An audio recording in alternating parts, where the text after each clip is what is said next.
เวียกงานการท่องเที่ยวเป็นหนึ่งในเวียกงานบุริมสิทธิ์ของรัฐบาลแห่งสปป.ลาวเนื่องจากว่าแขนงการท่องเที่ยวเป็นแขนงที่มีท่าแห่งในการพัฒนาเศรษฐกิจสังคมของประเทศและมีท่าเอียงขยายตัวสูงเป็นแขนงการที่ประกอบส่วนสร้างเวียกเหตุงานทำทั้งทางกงและทางอ้อมอยู่ในตัวเมืองและชนบททั้งสุกยู่แขนงการเกี่ยวข้องให้พัฒนาร่วมกันอย่างเป็นจุดสูงการท่องเที่ยวยังประกอบส่วนเข้าในการอนุรักษ์ทรัพยากรธรรมชาติชีวนานาพันธุ์ช่วยปกปักรักษาฟื้นฟูและเผยแพร่วัฒนธรรมฮีตของประเพณีอันดีงามของประเทศให้แก่ผู้มาเยี่ยมยาม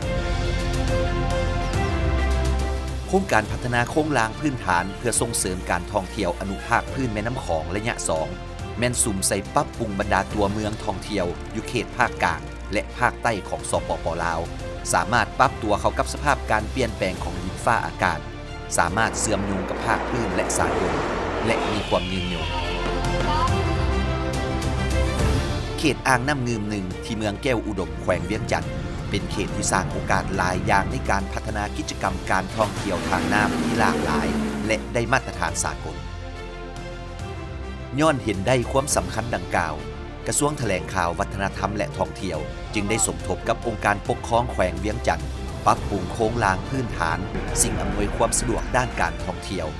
แนะใส่ปรับปรุงให้เป็นสถานที่พักผ่อนสัมผัสกับความสวยงามของธรรมชาติเคียงคู่กับการอนุรักษ์ชีวนานาพันธุ์และการคุ้มครองแหล่งน้ำให้มีความยืนยงเพื่อเป็นแนวทางในการพัฒนาและคุ้มครองสถานที่พักผ่อนและท่องเที่ยวภายในและอ้อมหอบเขตอ่างน้ำงืมหนึ่ง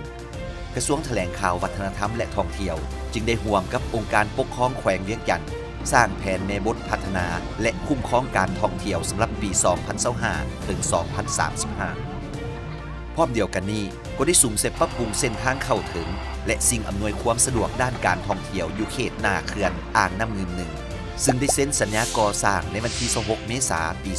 2021 ระหว่างกระทรวงแถลงข่าววัฒนธรรมและท่องเที่ยวและบริษัทคำฟองกรุ๊ปจำกัดผู้เดียวในมูลค่าสัญญาเบื้องต้น 4,669,065.14 ดอลลาร์สหรัฐผ่านการจัดตั้งปฏิบัติเวียกงานก่อสร้างตัวจริงมูลค่าสัญญาดัดแก้ทั้งหมดเพิ่มขึ้นเป็น 5,330,799.28 ดอลลาร์สหรัฐเพื่อกวมเอาเวียกงานเพิ่มเติมเฮ็ดให้สถานที่ท่องเที่ยวในเขตดังกล่าวมีความเหมาะสมและปลอดภัยกว่าเก่าบรรดาหน้าเวียกที่สำเร็จมีคือ 1. ปรับปรุงเส้นทางเข้าถึงเขตอ่างน้ำงืม1ขึ้นใหม่ความยาว 6.3 กิโลเมตรเป็นเส้นทางคอนกรีตเสื่อมต่อกับเส้นทางหลวงหมายเลข 10 ปรับปรุงเส้นทางซอยภายในเขตท่าเรือด้วยคอนกรีตพิมพ์ลายพร้อมทั้งทางยางเพื่อให้มีความสะดวกและความปลอดภัย 2. ปรับปรุงพื้นที่จอดรถในเนื้อที่ 1,200 ตารางเมตร 3. ก่อสร้างบอนชมทิวทัศน์ธรรมชาติเป็นผักแบบคันไดอยู่เขตท่าเรือ 4. ปรับปรุงจุดชมทิวทัศน์ธรรมชาติ 3 จุดอยู่ด้านเทิง1 จุดและอยู่ท่าเรือ 2 จุด 5. ก่อสร้างฝากั้นเจือนแคมน้ำท่าเรือและอยู่หลังอาคารห้านค้าด้วยการวางกระตาหิน 6. ก่อสร้างอาคารห้านขายเครื่อง7 หลังมี 32 ห้องที่มีเนื้อที่ 3,860 ตารางเมตรที่เปลี่ยนแทนบรรดาห้านเก่าให้มีความเป็นระเบียบและสวยงาม 7. ก่อสร้างห้านอาหารสาธารณะเพื่อรองรับนักท่องเที่ยว 8. ก่อสร้างศาลาวงมนชมทิวทัศน์ธรรมชาติสำหรับนักท่องเที่ยว 9. ก่อสร้างประตูโค้งเพื่อยินดีต้อนรับเข้าสู่สถานที่ท่องเที่ยวเขตอ่างน้ำงืมหนึ่ง 10. ก่อสร้างห้องน้ำสาธารณะสำหรับนักท่องเที่ยวและคนพิการ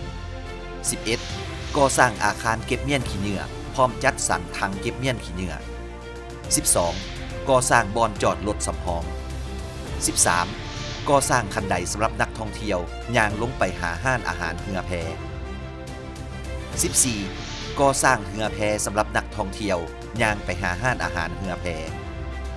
15. ปรับปรุงเส้นทางและขัวภายในสำหรับคนพิการพร้อมทั้งติดตั้งฮ้าวกันตกเพื่อให้มีความสวยงามแข็งแกร่งทนทานต่อสภาพดินฟ้าอากาศและมีความปลอดภัย 16. ติดตั้งระบบน้ำประปาและไฟฟ้าติดตั้งไฟเยืองทางสำหรับทางยางภายในเขตท่าเรือ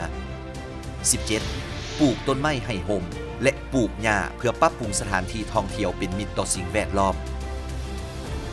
18. ติดตั้งอ่างบำบัดน้ำเปื้อนเพื่อรองรับการบริการของห้านอาหารและเรือท่องเที่ยวโครงการดังกล่าวได้สำเร็จตามแผนการที่กำหนดไว้ในวันที่ 30 ตุลา